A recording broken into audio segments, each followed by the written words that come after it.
Hey everybody, Matthew here. Once again, it is time for the plant of the week, and today I'm standing next to a very nice specimen of bottle brush. And the bottle brush is a very easy tree that's evergreen, that flowers potentially year-round, and also attracts the beneficial pollinators like hummingbirds and butterflies. This evergreen tree is best planted in the full sun for best flowering and growth rate. However, it can be cheated to some partial situations where it's not getting a lot of the afternoon sun. But as long as it gets 4 to 6 hours a day, these things will do quite well.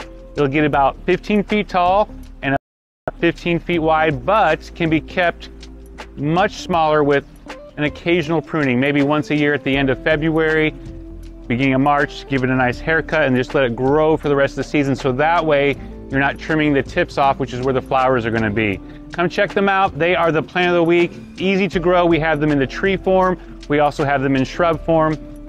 No matter which one you choose, it's gonna be a great addition to the garden. Don't forget, check us out on our Facebook, our Instagram, and on our YouTube for more gardening tips and tricks to keep you growing all year round. See you guys next time.